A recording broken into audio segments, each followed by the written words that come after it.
Greetings, everyone. Here are the main points of the video. NATO's skies explode. Romania removes the red line, officially opening fire and shooting down Russian equipment. The fierce sorties of the F-16 squadron in the past 72 critical hours not only crushed the intruding targets over the Black Sea, but also declared the permanent end of the era of tolerating dangerous provocations from the Kremlin. But the battle cost $1.7 million, a deadly miscalculation by Moscow. When the Kremlin believed that using cheap drones to harass would financially exhaust the opponent, they could not have expected that this very action would be the last straw. It sparked an unprecedented, powerful counterattack. The rapid expulsion order and the historic reversal in NATO doctrine. By decisively expelling the Russian ambassador within 5 days and pouring $40 billion into a new super defense project, this military alliance has officially abandoned its passive observation policy to switch to a single directive: eliminate the target immediately. The massive rear base suffocates Russia, and the deadly secret lies at the very front line. Despite Moscow's repeated threats, Romania has risen to become the vital weapons transit hub sustaining the Ukrainian army. Right at the time when Russian generals are confused and hiding from the Kremlin, the bloody ambush disaster on the battlefield. Welcome to the analysis program of Luan Banqiansu. Before we get into the details, we hope you can take a few seconds to like the video and subscribe to the channel so we can continue. Thank you, dear viewers. Breaking news: Romania has scrapped the red line and officially opened fire, shooting down Russian equipment. Ladies and gentlemen, $1,710,000 US. That is the financial cost Romania had to bear in just 3 short days, when they were forced to scramble expensive fighter jets to launch missiles and destroy a Russian drone. This situation is not simply an aviation accident. It is a large-scale tactical maneuver along the 614-kilometer border between Romania and Ukraine. Running along this border is the Danube River, the economic lifeline that sustains Ukraine through agricultural exports, generating billions of dollars each year, and it supplies up to 1/10 of the world's wheat. Ancient river ports like Izmail in the Odessa region were peaceful for centuries, but the war has made them targets of intense shelling. By choking off this waterway, the Kremlin not only wants to cripple Ukraine's economy, but is also willing to push the conflict right up to NATO's doorstep. Romania's patience has finally reached its limit. The decision by the Bucharest government to launch a counterattack marked a historic turning point in escalation, leaving observers stunned as the other side was no longer merely passive. The series of fierce clashes began when a Russian drone intruded into the airspace between Sulina and Fethi, where Romania has a strategic airbase. A pair of Eurofighter Typhoon jets were urgently ordered to take off, but missed the target. Right after that, an F-16 continued the pursuit and fired a missile that destroyed the Shahed drone, bringing it down in a field near the Baina area. The scenario repeated itself the next day when a drone intruded through the Danube River Delta area. This time, Romania deployed a squadron of 4 fighter jets. This was a Russian drone model equipped with a jet engine, giving it superior speed, but it still couldn't escape the anti-aircraft fire. The intrusion ended at 10:15 a.m. on July 26, when the 3rd drone had just crossed the border. F-16 fighters from Fethi shot it down over Romania's territorial waters in the Black Sea. The consecutive appearance of 3 flying targets within 72 hours has completely shattered the narrative about random incidents. The Kremlin has long given the familiar excuse that their aircraft were off course due to electronic warfare, with jamming systems that Ukraine has been using, which had been densely deployed to protect port infrastructure at Izmail, which has just gone through 2 heavy attacks on May 2nd and May 19th. However, the overall picture points to a completely opposite reality. According to statistics, the 3 drones that were recently shot down were actually the 31st violations, 32nd and 33rd since the war broke out, not to mention about 50 times when fragments of Russian equipment were found falling on Romanian soil. This frequency far exceeds any technical errors or normal control mistakes. The goal of these attacks is not necessarily to start a direct war with Romania, but to launch a campaign of financial attrition and test psychological resilience. The Kremlin understands clearly, every drone that flies over, whether it's shot down or just forces the enemy's fighter jets to respond, each patrol and interception forces Bucharest to spend hundreds of thousands of dollars on fuel, flight time, and ammunition. This calculation aims to apply economic and security pressure, pushing Romania to rethink its support for Ukraine. However, Romania's shift from monitoring to directly shooting them down has proven that Russia's aggressive tactics are completely counterproductive. Instead of backing down, this tough response is pushing NATO's eastern flank into a dangerous direct confrontation, opening a new front of instability over the Black Sea airspace. Romania's decision to fire expensive air-to-air missiles, each launch costing hundreds of thousands of dollars, to destroy Russia's cheap drones that cost only tens of thousands of dollars, it seemed to have helped the Kremlin gain a major advantage in the financial war of attrition. However, that calculation was rushed and mistaken. A strong response from Bucharest marks that Romania has completely run out of patience with the Kremlin's psychological games. This directly turns the country into a leading force in reshaping the entire military doctrine of the bloc from this moment on. Russia's unmanned aerial vehicles. Any airspace intrusion will now be destroyed immediately instead of being passively monitored or escorted.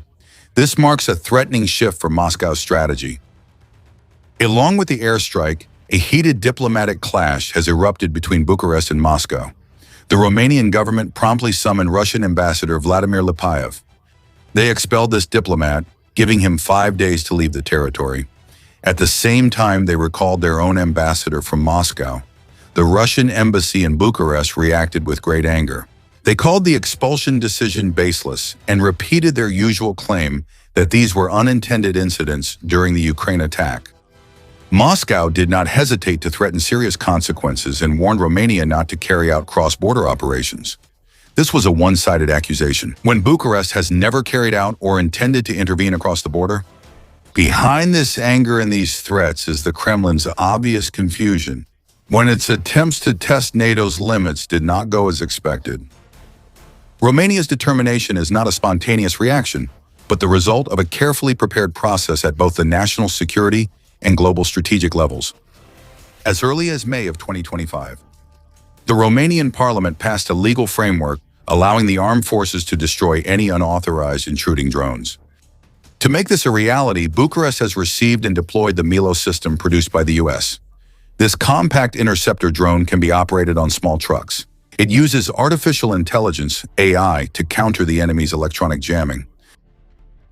Although this regulation once faced opposition from some nationalist parties in the country, due to concerns about the risk of drawing Romania into direct confrontation with Russia, but that wave of opposition quickly faded in the face of the harsh realities of the battlefield.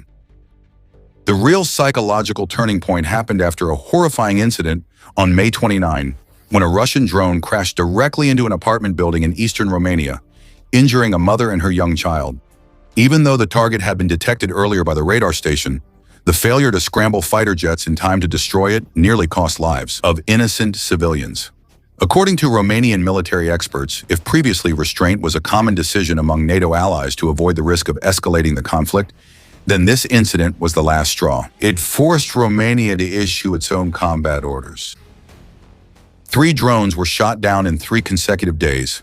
This is a strong statement that Romania is no longer a target that can be provoked without consequences. This turning point has turned Romania into a cornerstone in NATO's eastern flank defense strategy in the Black Sea region, serving as the first line of defense, preventing the risk of Russian expansion.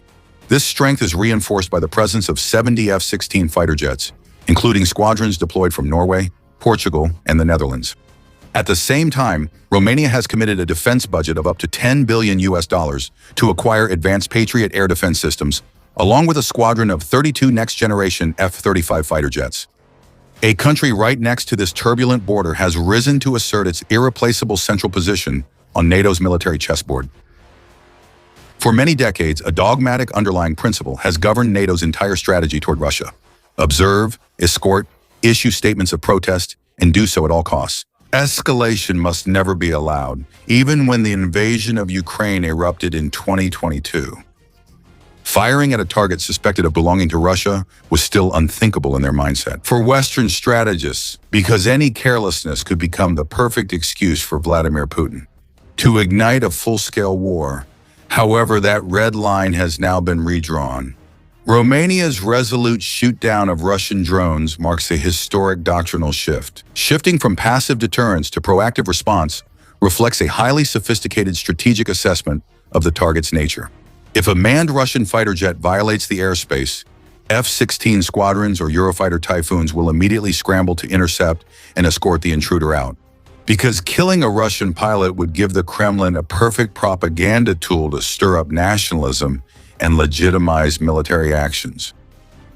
On the other hand, unmanned aerial vehicles, which Russia constantly claims have strayed off course by mistake, become legitimate targets. Even though launching modern missiles is much more expensive than the value of cheap drones, NATO accepts that short-term costs to crush the enemy's deceptive tactics. While waiting for more optimal defense solutions, Romania's decisive retaliation has proven a reality that the Kremlin has long feared. Threats no longer create a paralyzing effect. In response to the mass shooting down of drones, the response to Bucharest's shoot-downs was nothing but angry, yet completely powerless warnings from Moscow. And that is bringing new vitality and strong confidence. For countries that are in Russia's sights and facing its provocations, like Poland, Denmark, or the Baltic states. From a broader perspective, Romania's actions are not just limited to isolated acts of self-defense, but it's also a catalyst that activates the Donetsk Initiative, a defense cooperation program worth $40 billion launched by NATO in June, aiming to build a network for detection, identification, and thorough elimination of drone threats within the next 5 years. Now, Romania's position on the military chessboard has become more important than ever. As a founding member of the Defense, Security, and Resilience Bank, Romania is pouring billions of dollars into upgrading air bases while also playing a key role in the ballistic missile defense shield system of NATO in the Black Sea, together with Turkey, as well as coordinating with Turkey and Bulgaria in mine-clearing operations along this vital sea route. All this time, Vladimir Putin's hybrid warfare doctrine, based on synchronized coordination between cyber attacks, sabotage, disinformation campaigns, and airspace incursions to constantly test the West's tolerance threshold. The Kremlin's ultimate goal is to deepen internal divisions, dragging NATO leaders into endless debates about how to respond, leading to paralysis. Every time a provocation passes without a direct response, it becomes a precedent, allowing them to take another step up the escalation ladder. But with the recent events in Romania, Russia's covert escalation strategy has hit a solid wall. The West has seen through the Kremlin's bluff, and as Mr. Michael Baranowski, Deputy Minister of Economic Development and Technology of Poland, frankly pointed out when referring to the incident where Russia caused casualties among Romanian civilians, these are absolutely not accidental mistakes. He firmly stated that these actions are not simply technical incidents, but are carefully calculated provocations that pose an extremely serious danger. And there is an escalation on a scale that cannot be underestimated. It exists not only in Warsaw, but has also deeply influenced the strategic thinking of the Bucharest government. The final piece, but the decisive one, is the fate of Ukraine. Moscow's core objective, when using counterattacks to divide NATO, is nothing other than weakening the flow of military aid to Kiev. When division appears, it will spark internal disagreements about whether to continue transferring weapons or not. However, in a decisive move, Romania has crushed that scheme of the Kremlin. The readiness to open fire and destroy Russian military assets within its own sovereign airspace does not mean that Bucharest will send troops across the border to conduct direct operations in Ukraine. However, it is a strong commitment that this country will double its efforts to support Kiev. In fact, Bucharest has long played a vital role as a crucial link in Kiev's war machine. Romania is Ukraine's most friendly transit hub. It serves as the second largest logistics corridor for transporting weapons from NATO members to the battlefield. It doesn't stop there. Thanks to its strategic location along the Danube River corridor, along with a series of modernization projects for the rail and road networks that are being rapidly implemented, Romania is rising to become a key partner in the reconstruction of Ukraine after the war. This camaraderie grew stronger in March when the two countries signed a comprehensive strategic agreement, fully setting aside past disagreements, setting territorial disputes aside to stand side by side against expansionist threats.